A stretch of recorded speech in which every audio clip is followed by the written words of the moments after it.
So good evening, everybody. I hope it sounds like almost everyone made it in here. Maybe everybody who wanted to. And welcome to our first Hampshire Bird Club meeting of the year. I'm still lining up speakers for the year. We do have October nailed down. We're going to be hearing next month. Not on the second Monday as we usually do, because that Monday is Indigenous Peoples Day, the holiday formerly known as Columbus Day. So we opted to postpone the meeting by a week. So the October meeting will be on the Monday the 19th. And our speaker will be Laura Berthold, coming to us from the island of Maui, talking about the Maui Forest Bird Recovery Project, emphasizing the, forgetting the Hawaiian name, but the Maui Parrot Bill, and also the Akohikohi, or the Hawaiian Crested Honeycreeper. So I'm still negotiating the dates for the rest of the year, but we have two of the speakers who were requested by the club's sort of informal diversity and inclusion initiative. We have one or two other speakers waiting in line trying to schedule for Zoom talks, and we have other people who have expressed a preference to speak in person. And we're waiting, of course, for word on when that will be safe and permissible again. So, so October is firm, and we'll see what works out with as the rest of the year develops. Meanwhile, to start us off for this year, as we've already kind of given away, it's John Vandergraaff, and I could give him an introduction, but he's maybe our most familiar and friendly face among our monthly meeting speakers. That we've heard several of his presentations before. His photography is always blowing us away with its quality and its insight into bird behavior and ecology. And it's bringing us sights from all over the world. And the particular part of the world he's taking us to this month.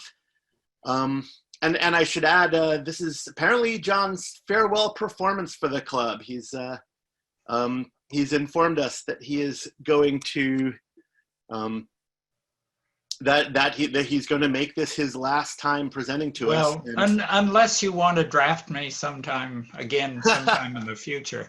Oh. I could, as with this one, dig into previous shows, but this one is from way back, so it should be familiar to everybody. Yeah, well, I don't think I've seen this one, so I'm very much looking. Maybe it was before I joined. You presented it before I joined the club, but anyway, this month he is taking us to Ohio and Ontario and the Great Lakes. The Ohio section, and two areas that I've never been to, but I've wanted to for many years. In Ohio, he'll be taking us to Magee Marsh, the famous location of the annual Greatest Week in American Birding, as they call the festival there. And he's also taking us to Ontario to Point Pelee, one of the most legendary migrant traps in the United States. So it's in Canada. Oh, yes, sorry. Ontario is not a state. I should know that by now. But okay, I'll quit putting my foot in my mouth, and I'll go ahead and let the more polished speaker take over. So John, over to you.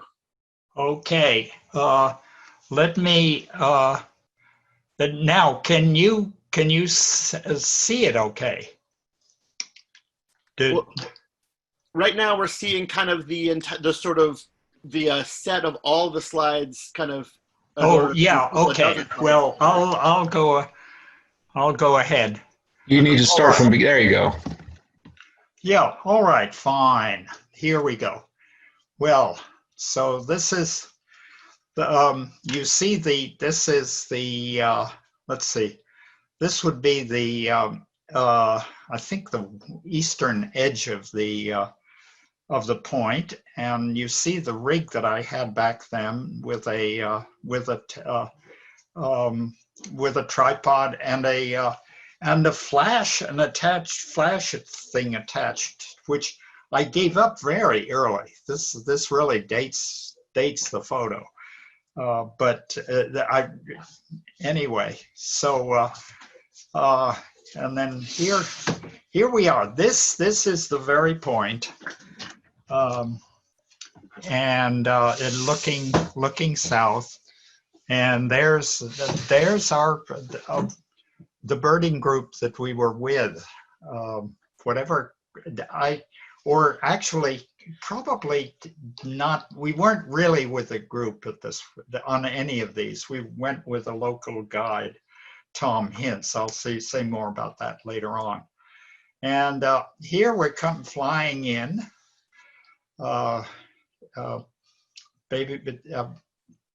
probably heading for Detroit, and you see the point Detroit. Beautifully. Yeah, for Detroit, yeah. Or heading for Detroit. And here's a map of the situation.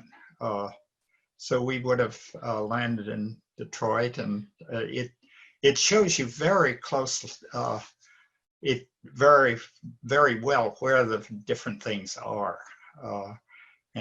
We've considered going to Pelee Island at some point, but I don't think we ever got there. We have actually been to Point Pelee 6 times, 5 times in the spring and once in the fall. Spring is obviously normally the best, and that was our experience. And here's a different map, and Crane Creek and Magee Marsh are clearly marked down below. And here's we're starting off with those areas, and there's the entrance tableau, and to orient you right away, here's a display of warblers, and we're heading along. It's mostly a boardwalk, so and at times it gets very crowded, as you can see here, and there is Ken Kaufman, who was he wasn't with us or guiding us, but he was in this large group. He lives near there, I think. Excuse me? He lives near there. I Oh, think. yeah. Ken lives near, not too far away, so he's often there. Now, here we go. Obvious what this is.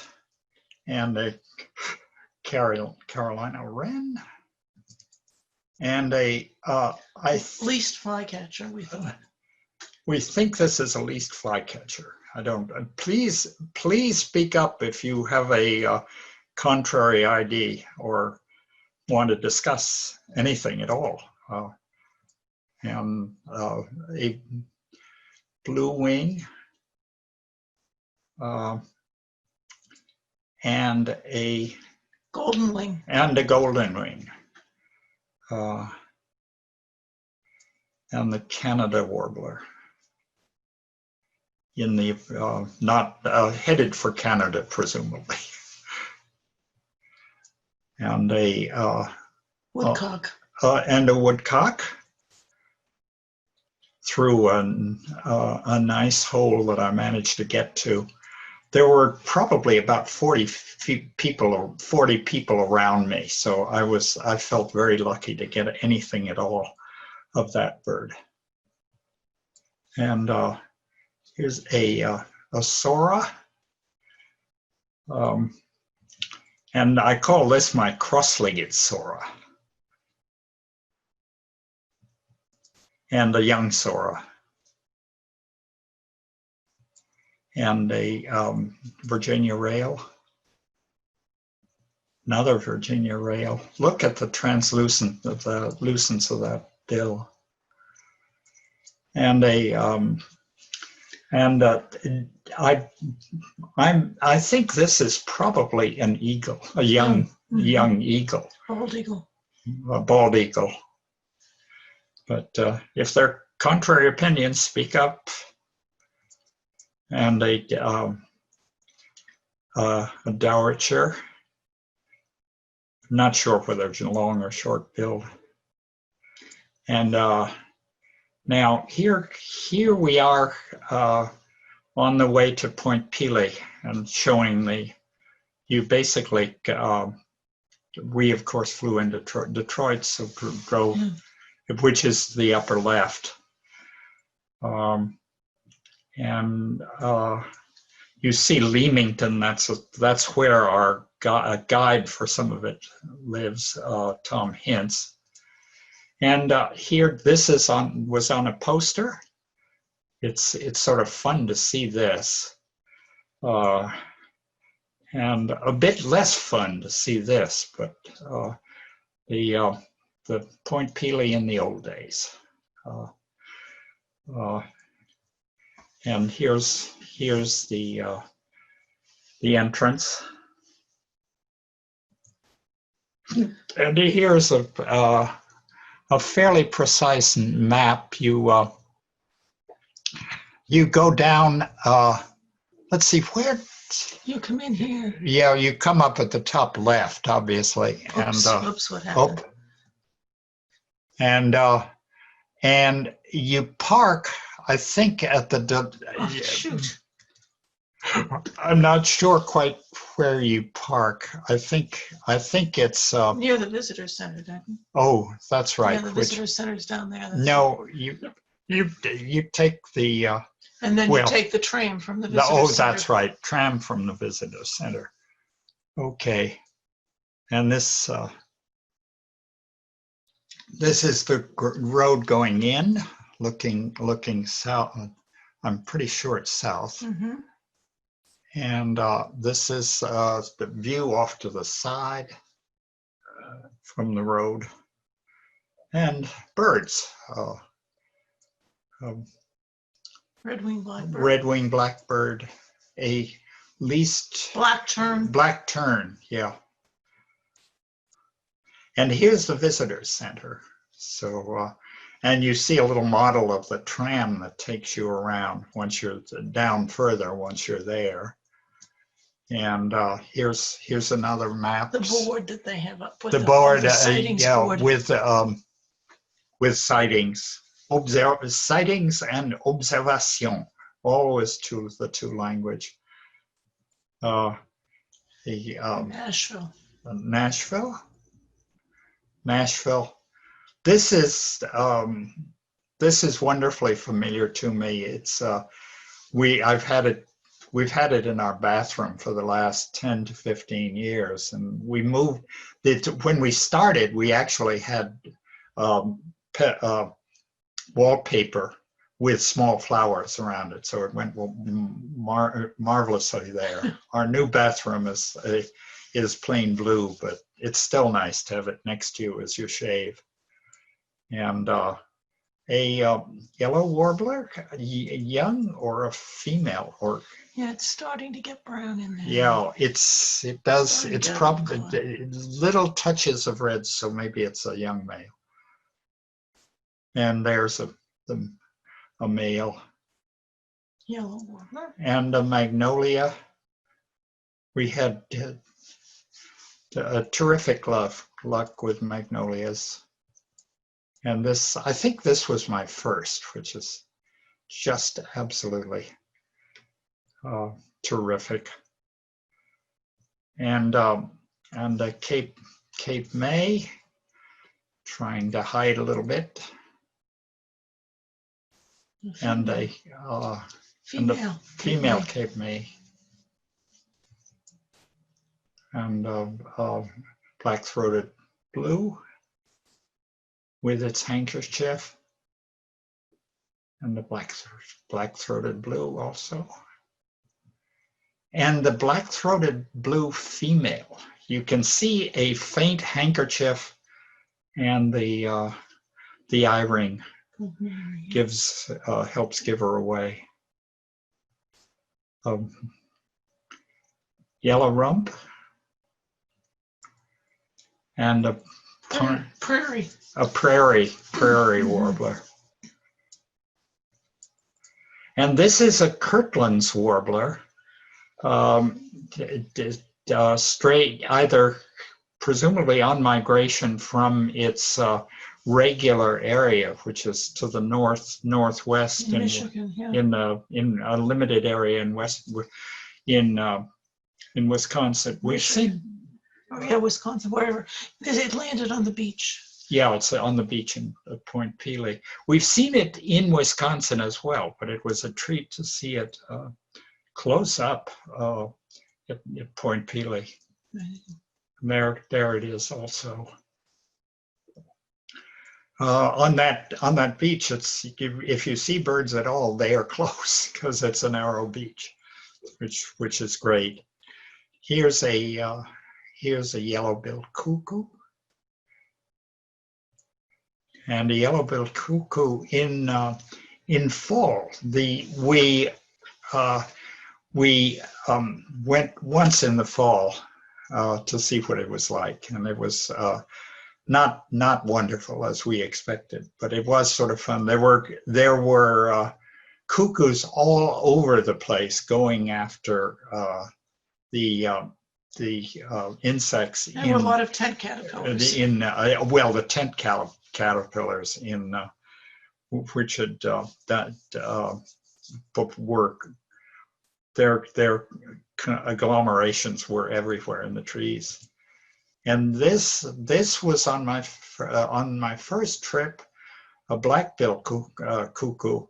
I remember this very vividly. I could not. This is the original shot precisely, and I was backed against a tall bush and had no way of getting further back. And so I feel delighted that I fitted it so neatly in the frame. Red-headed woodpecker. That's Flycatcher. a flycatcher. Any opinion as to which? No. A blackpoll. Mm-hmm. And a prothonotary. We saw one on one of our trips, and it had lots of viewers because it was a rare bird there, obviously. And the black and white, and a Kentucky, and a Common yellowthroat. Common yellowthroat. And rose-breasted grosbeak. Rose-breasted grosbeak in the rain. Yeah. And the rose-breasted grosbeak female. Nice to have them together to see the utter contrast between male and female. And I think we thought it was Nelson's, but it may have changed its name. Nelson's sharptail. Yeah, this would have been a Nelson's sparrow at some point, but I'm not sure what it would be called now. Actually, I think, John, it went in the opposite directions. It is Nelson's now. Oh, It used to be a subspecies of sharp-tailed sparrow. that's right, yeah. Oh, okay. It was called Nelson's sharptail. Oh, thank you. That's great. You came through nicely, nice and clear. And this, what we were uncertain as to what this was. Any opinions? Josh, what do you think this is? My first reaction was possibly a grasshopper or vesper sparrow, but I don't think so now. Wow. Yeah. I'm having trouble with that one off the top of my head. Yeah, well, okay. we had trouble too. We've been trying to identify it. Okay. Oh well, someone gets a hold Is that maybe? Could it be a clay colored? No. The one you just switched to looked more like a clay colored. That's what I meant. This guy right here. Yeah. Yes. Yeah. The This one is a before clay that, colored. no, this one, yeah. Yeah, it's a nice clay colored. Yeah, it's Nice to get that close. And Baltimore, No question of that, yes. yeah, they were. And Orchard oil. Orchard Oil. And here's the tip area with the showing the tram. And here is our guide, Tom Hince, with he carrying his scope around for us. He was terrific. He's one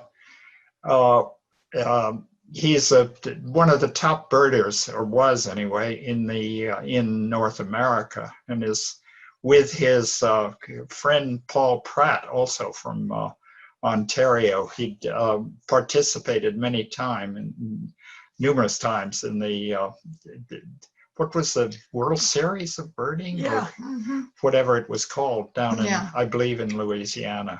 Wherever. And did well there. So He worked for Parks Canada for So, many years. and he ran a B&B, which we stayed at, I think, at least 3 times. So it was absolutely, and he guided us for the first couple of visits. So terrific way to get involved. So there's the tram stop with the information, and a Spy. a spy at the tram station.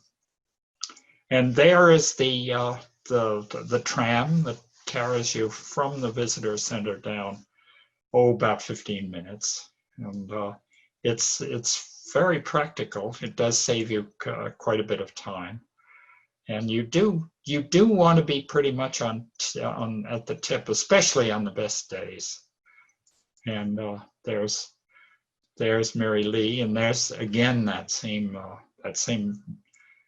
photo rig that I had, and a hitchhiker, and presumably another, which would be hitchhiker, a yellow warbler. And there were monarchs around. These more in the fall, but I believe this was in the spring. But they do migrate through there in the fall. Yeah, they might migrate through. And here, and this is the eastern shore with our group. Hooded warbler, an amusing sequence. You see the little red thing in its bill, and there it puts it down. There it is. You see the red. I guess he wanted to inspect it, but there he picked it up again, and it soon was swallowed. And oh gosh, I think, is that no, Mary Lee? Yes. What?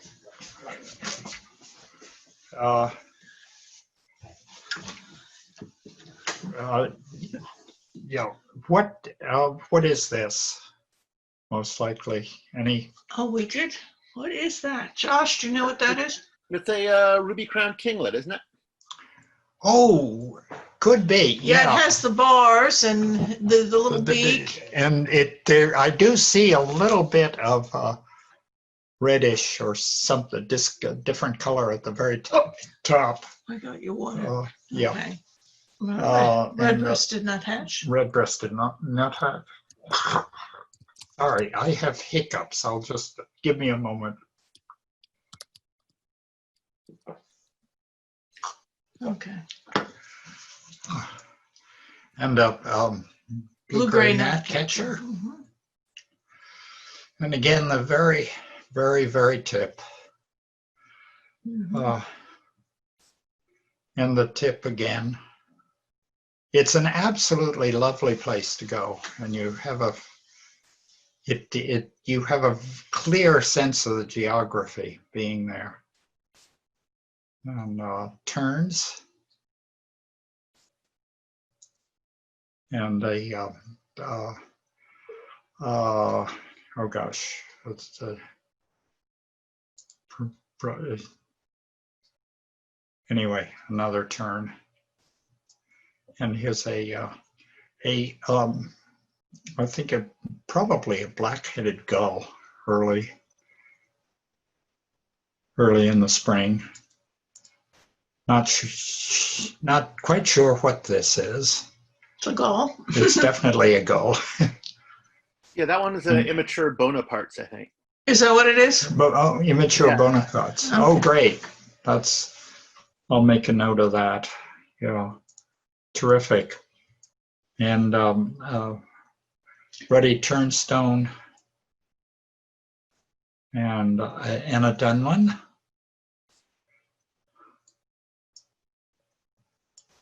And a blue-headed, it used to be at least a blue-headed vireo.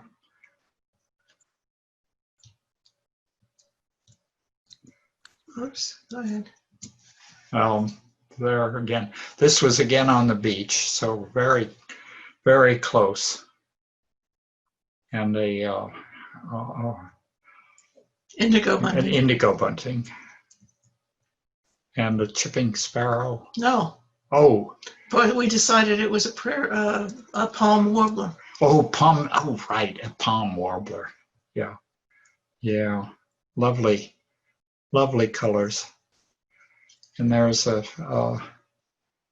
view early. It must be early in the morning because we weren't there in the evening. And again, this is the I think this is the tip, but I'm not totally sure of that. Yeah. Oh, and here we're going to have a few from Hillman Marsh and elsewhere, and Copagaran Woods, which are north, basically north of the point proper. And can be very good. And they can be very good. And yeah, here's Hillman Marsh and a group of birders and a bobolink. Killdeer, young killdeer. And you can't be there without showing the Canada geese. Yeah, we are in Canada. Yeah. And That's glossy ibis. Mm-hmm. And now this is we're going to Copagaran Woods. It's a beautiful old forest. Beautiful old forest. Scarlet tanager. Scarlet tanager female. A summer tanager. This may be one of this may possibly be the only one I've ever seen. Certainly the only one I've ever photographed. And I believe another version of a summer tanager. And Tennessee warbler. Yeah, it's a nice Tennessee. And a black a black-throated green. Yeah. Oh, another black-throated green. A Parula, northern parula. Taking off. The chestnut-sided looking me straight on. What are you doing? Singing. Don Kreutzmann could have used this one. And this is I believe this is a chestnut. Yeah, it's a young chestnut-sided. And a yellow-breasted chat. Yeah, that's a chat, yeah. Yeah. And a Wilson's. Wilson's. And a, oh darn. Bay-breasted. Bay-breasted, right. And Another the bay-breasted, another version that did wonderful variant of the colors. And a morning warbler. Oh, and I got a couple of pretty good Blackburnians. And this is my prize Blackburnian, which was in a very kind of a place where I spent a couple of hours seeing an occasional bird go through. And I did not see this one. I did not see this one at the time.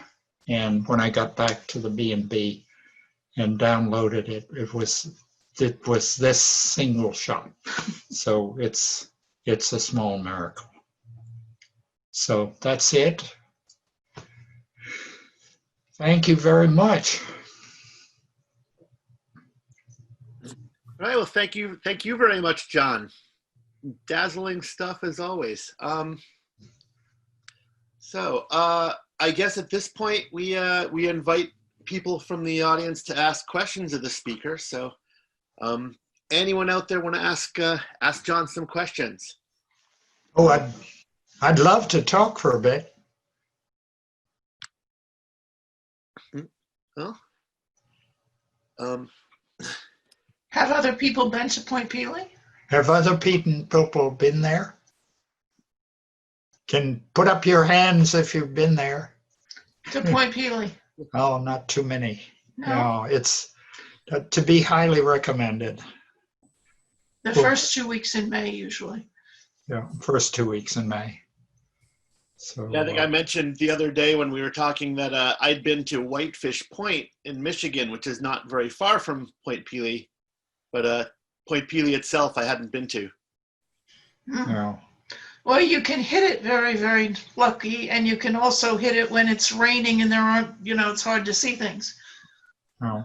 Can he hear me or not? Yeah, you can. Oh, you can hear me? Okay. Yeah, you're loud and clear, Marilee. Oh, good. Well, we once had a fallout there.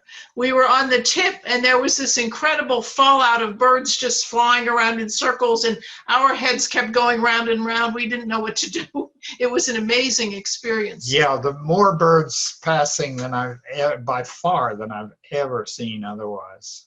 What was the weather like that day? I'm not sure. I think it may have been after a storm or something. That's my recollection. It was one of our first years there. And it was, the only time I've had that happen. And actually for most of it, the birds were literally going, this was spring, of course, and the birds were literally going south. They were at great speed. So it was a bizarre experience. Yeah, that's usually fallouts like that tend to happen when there's some sort of a front and bad weather passing through. Mm-hmm. That, the birds that otherwise, if left to themselves, would just kind of plow on by and not bother stopping. The weather forces them all to come down at once, and that's when usually they come down over the water and immediately go steaming toward whatever bit of land is the closest to them. And often it's a place like Point Pelee. That's what makes it a migrant trap. Is its convenience to the birds that are forced to come down over the water. Right. Oh. Well, it was a great experience. Whether it's as good now these days. Yeah, the last time we were there was actually in 2008. We have not been back since 2008. And we went between 2002, 2008, 6 times, as John said. And then we had like a bad experience, you know, there was nothing there, it was crowded and we didn't see a lot, and we went other ways. Well, No other questions? Yeah, I'm seeing various people posting in the chat window, just very complimentary, admiring how beautiful your photos are as usual. So. Oh, that's very nice to hear. uh-huh. Yeah, no, one of the great things about Point Pelee is that, you know, as John said, if you're lucky, you get birds really, really close. And because they're so hungry and so tired, they don't fly away that quickly. So you can actually get very good looks and, as you saw, very good photos. You know, as many of you know, my website with about 450 images is birdsbyjohn.com, birdsbyjohn.com. And then, and these are both on the cover page, the intro page for this talk. And the other one is, which I think simply says daily photos, is a site called Blip Photo. And that is Blip Photo, BLIPFOTO / Van de Graaff, written together. And that's daily. I put up, it's structured so you basically put up one per day. And you can put a couple of more if you want, but it's basically one per day. And I joined that in 2010 and have not missed a day since then. Right. So, and the website has a lot of these photos from Point Pelee in Ontario. There's a special section on the website for Canada and Ontario, right? Oh. On your website, yes. Oh, on my website, yeah. Canada and Ontario. There are, as I say, there are 450 images, and the website is very clearly structured geographically. There's including the Galapagos and Latin America, basically Costa Rica and Panama, and more. So, John, a few questions are now coming in through the chat window. Oh. So, and I should also point out for anyone who's heard John talking about his website that David Gross, our newsletter editor and who's hosting this Zoom meeting, has posted a link to the website birdsbyjohn.com. Oh, that's great. So you can go to the chat window and click on the link. David also noted that he's made a recording of the talk John just gave, which the club is going to make available to our members. We'll send out an email in a few days, and I know many people either couldn't log in or logged in a bit late and missed the beginning. And so people who want to catch the entire talk can watch their email for directions from or watch it all over again. So anyway. What are the questions? Yeah, the questions. So one from Amanda Collenbach was asking, John, what was the name of the bed and breakfast where you stayed? Oh. It was called the Wild Rose. The Wild Rose. It may not exist anymore because Tom Hince, who ran it with his then wife, subsequently split from that wife, and he has moved elsewhere, and I don't think she is running it as a separate birding bed and breakfast anymore. Yeah, it's his last name is Hince, in Tom Hince, and he but I doubt if he's doing guiding anymore. The place to stay is usually in Leamington. I think there used to be a couple of motels in Leamington, and you can just sort of do a search and see if there are other bed and breakfasts around. Oh yeah, you'll find a place somewhere. Yeah. And it probably still has quite a clientele in spring, the Point Pelee. You know, apparently Tom Hince is, or at least as of last year, was still leading tours. Okay. Oh, really? He was doing day trips at Point Pelee, I think. I just did a quick Google search, and he has a website, birdwithtom.com. Okay. And at Well, least he's very, very last good. year was still leading. Yeah, well, he is excellent. Okay, next question from Juliana van der Weylen asked what kind of camera you use and what sort of lens, which I know you showed Well, pictures of your rig during the oh slide. gosh, that's evolved, and at the moment I'm well, the last good camera I've used is a Canon. I've always used Canon, and a 7D. I think it's a 7D, which it came in. It had, and second version of that is the 7D Mark II, and that's much better than the first. Than the 7D plane, and I've for quite a while, the big lens you saw in the photos was I think a 400, Yeah, it was a fixed Canon 400, again. but I've for fairly soon I switched to a 1:400, so which is very A zoom. yeah, Yeah. and with the 7D, you have a pretty big sensor, so you can actually photograph birds fairly small in the frame and crop down, and you still get decent things. I'm not doing it much anymore. The main thing I'm doing is flowers, which you'll see on blip photo. Right, they don't fly away.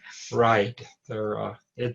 We have a staggering number of flowers on our street and in a large parking lot, on the side of a large parking lot around off of it. And so I must have 300 or 400 flowers. Well, it's 3 dozen. Okay, What well, let him give the next question. Yeah. Okay, what have you got? What's next? We have one more question on the chat, and then anyone else who wants to ask a question and hasn't yet, either feel free to, you can unmute your microphone and ask it by sound, or you can enter it into the chat window as other people have been doing. But the last question currently up there is from Kathleen Lang, who asked. Oh, there she is, yeah. Yeah, where might you go next? Do you have any other future trips planned? Oh. Oh gosh. Well, we actually, at this very moment, were supposed to be in Menorca, one of the Balearic Islands. We had signed on to a birding trip through an organization in the UK called Nature Trek. And we went with them last September to Mallorca, the bigger island. And we had a wonderful time. We liked the island very much. We liked going to Spain. And so we signed up this year for the trip to the smaller island, Menorca, which is much less developed than Mallorca. And part of it's a nature reserve. And we were going to stay in sort of an agriturismo kind of place. And alas, as you well know, we cannot travel to Spain. And the trip actually was canceled because the UK has also a warning up about Spain at the moment. So that was our plan, and I don't know where we're going to go now. I'm afraid to make plans. Yeah. Let's see. So you mentioned your website, birdsbyjohn.com, and I missed the other website you were using. It's a blipfoto.com, BLIPFOTO, and / Van de Graaff. Written all together. Written all together. That's on the little page announcing this. It's at the very, I think it's labeled simply daily photos. So if you click on daily photos, you'll get to it. Okay, and so, all right, I just, actually, I and Raphael Van de Graaff just both simultaneously posted links to that. Oh, good. For anyone who wants to visit that website. I also posted a link to that, to Tom Hince's bird guiding website. It looks like, he's not doing any this year, presumably due to COVID, but when tours resume, we can try those. And meanwhile, another question came in on the chat window from David Gross, who asks, how does migration at Point Pelee Cannot hear. compare to migration at Monhegan? I cannot hear the question. I'm sorry. How does? Transmission was bad. Sorry, what? What you were saying was garbled. It wasn't Oh, okay. transmitted well. I've heard that happen to others a lot. Can you hear me now? Yes. Okay, the question was, how does migration at Point Pelee compare to migration at Monhegan?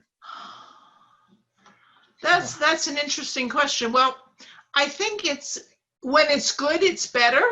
I'd say that. It can be incredible at Point Pelee. I've only been to Monhegan once, and I was there in the spring, and it was good, but it was not Point Pelee. That's my memory of it. It was also more work getting around because, of course, you do more hiking. John, do you have anything to add? Yeah, I have a feeling when Point Pelee's really great, it's probably better. But we haven't, since we've been just once to Monhegan, it's hard to reliably compare them. Yeah, and yeah, really, with a lot of migrant traps like that, are very weather dependent. I know when I was at Whitefish Point, you could have a series of 4 or 5 days when it would be absolutely dead. There'd be almost nothing going on, and then the weather would change, and all of a sudden, from one day, it would go from that monotony to craziness with birds everywhere. Yeah. So. Oh, look! Now we can see. Yeah, we were hidden. I didn't. Hi, everybody. I didn't. Oh, Betsy, my heavens. Yeah. Hello, Betsy. It's half the family is here. Yeah, that's very nice. Family. Yeah, and there's Kathleen. And what happened to Beth? Beth was there too at one point.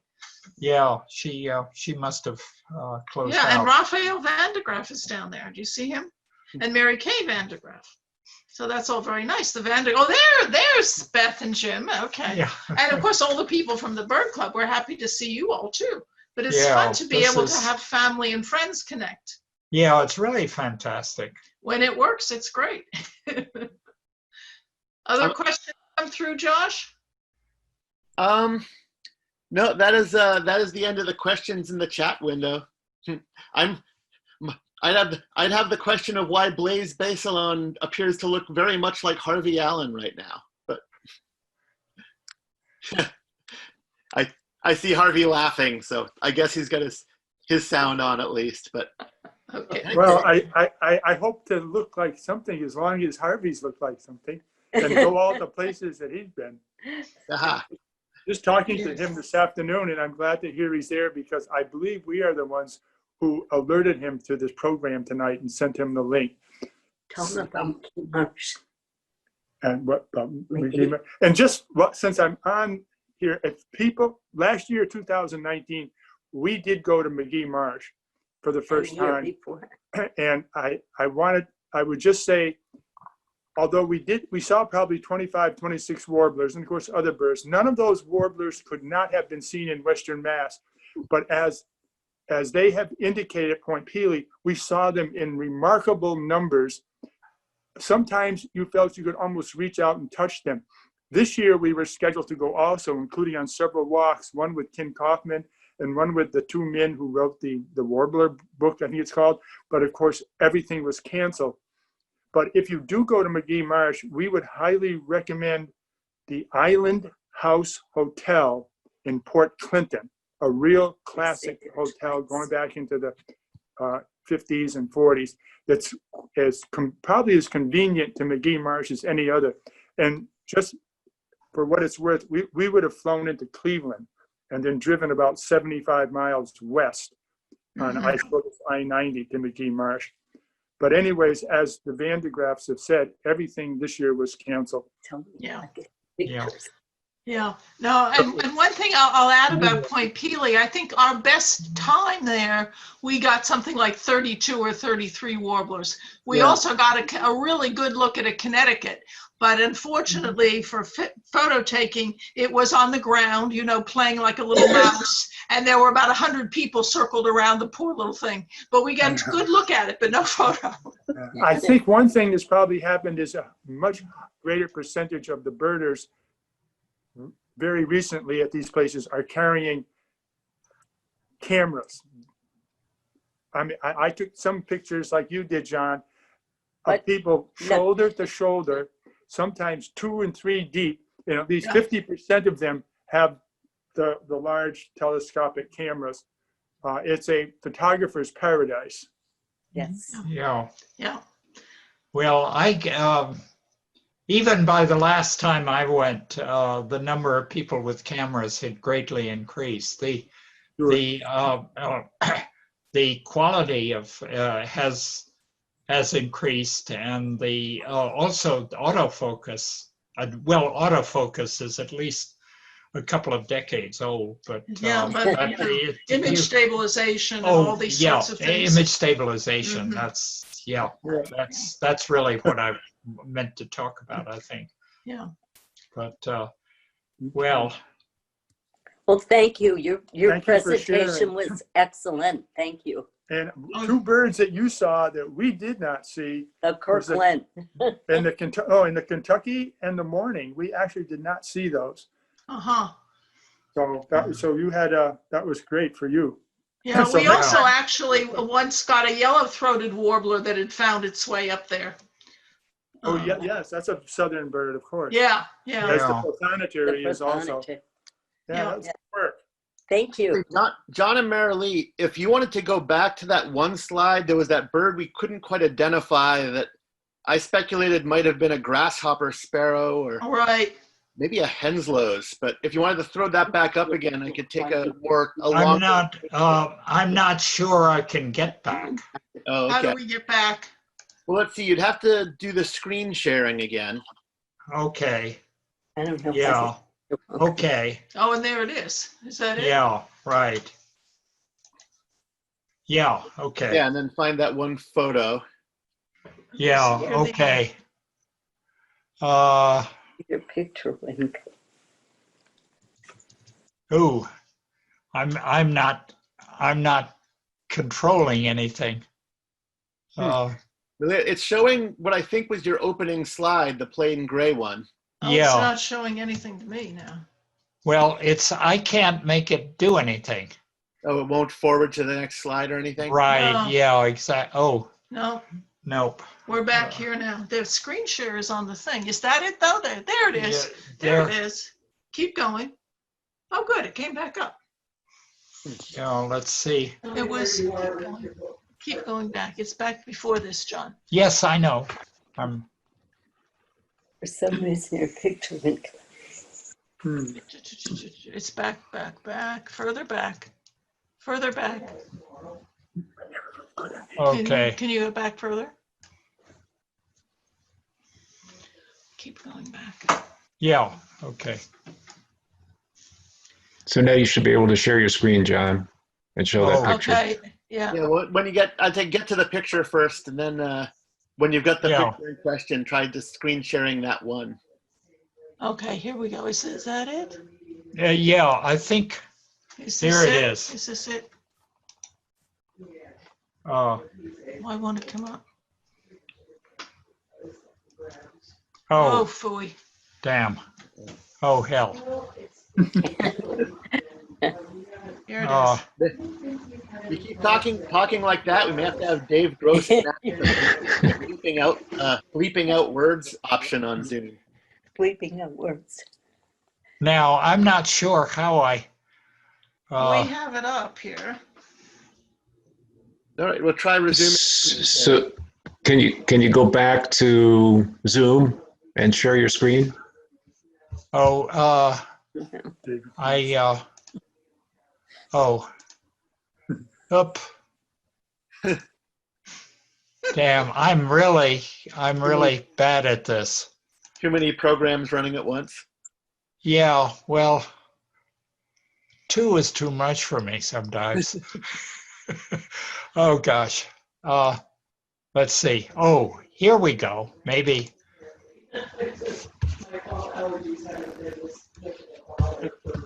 Okay. Well, Look, Harvey got on. no, I don't Here know. we're back. He's And not John's with your here. name because he's not with your name.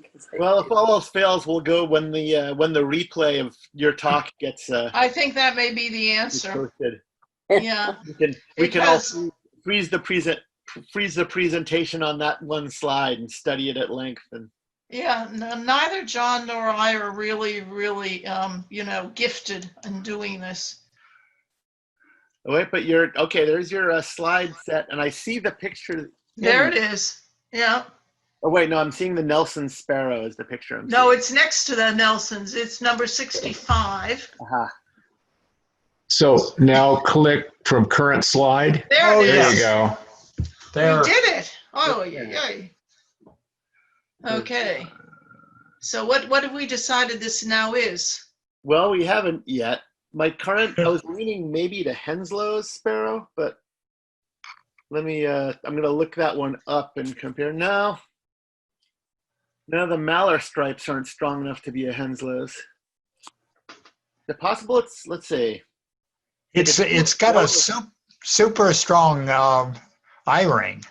Yeah, that's what made me think like something like Henslow's or Grasshopper Sparrow was the I-ring. But Yeah.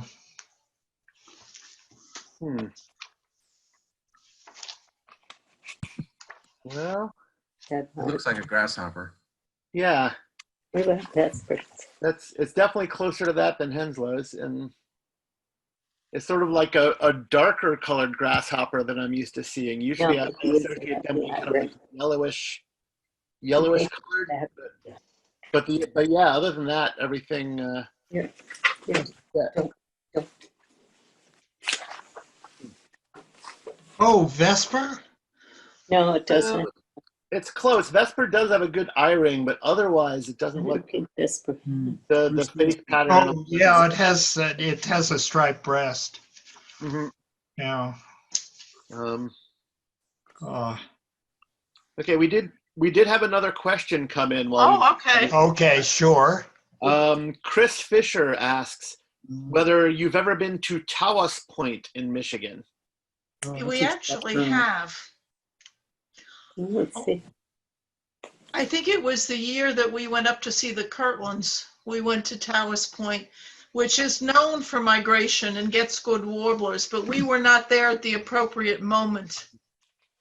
We were driving further north. We went actually one year up to the peninsula, the upper peninsula of Michigan. And we drove and we stopped at Tawas Point, and my memory is that we didn't see much because we weren't there at the right moment. Harvey doesn't know. But I've heard it can be very good. You better light on I wonder how how far that was from my haunts in Whitefish Point. But yeah, Chris knows. Quite far. Chris says that it's at the western end of Lake Erie. Yeah. And is almost as good as Magee Marsh, but much less crowded, not nearly as many people. That sounds right. Mm-hmm. Yeah. All right, yeah. Whitefish Point, where I wasn't actually was not nearly as great a warbler spot as Magee, but I think was best known for the water birds there, the loons and waterfowl and gulls and such. Mm-hmm. So. Okay. So your warbler photos are just unbelievable. Well, thank you. Okay, and thank everyone for turning in. And Yes. tuning in, I guess, is the word. Tuning Yes, in. thank you so much. This has really been fun. It's been absolutely marvelous. Yeah. Yeah, well, it's been a pleasure as always, John. And now that you've opened the door and said that we can draft you again in the future, you better look out because it might just happen.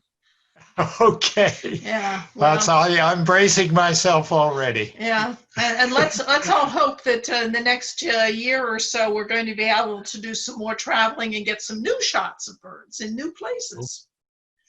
Yeah, we'll keep our fingers crossed. Yeah. It's fabulous photos, John. That was Thank really- you.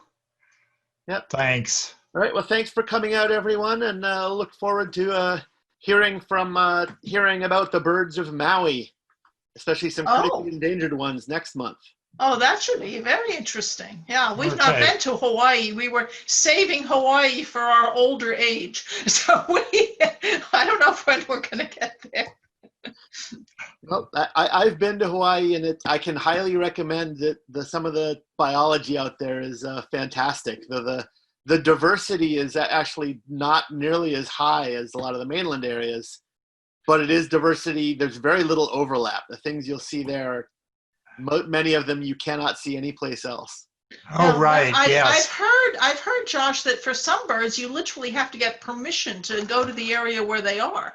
That is true. Some of the birds are so rare. There's only 1 or 2 tracts of land that you can still find them. I mean, some of them have even the Hawaiian crow, or the alala, as it's called, went extinct in the wild, and for the past few decades has existed only in a captive population. And I think they're currently in their latest attempt at re-establishing a wild population, which I haven't checked in recently to see how that's going. I know they've made some previous attempts that floundered and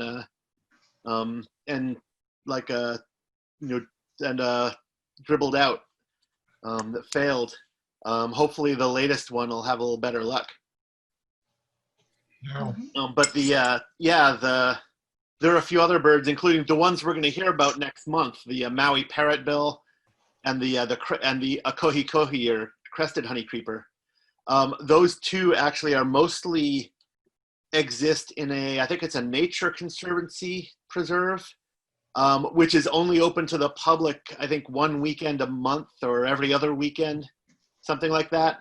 And I was unable to get there. The only time I've been to Maui just happened to fall in between the open periods when the public's allowed in there.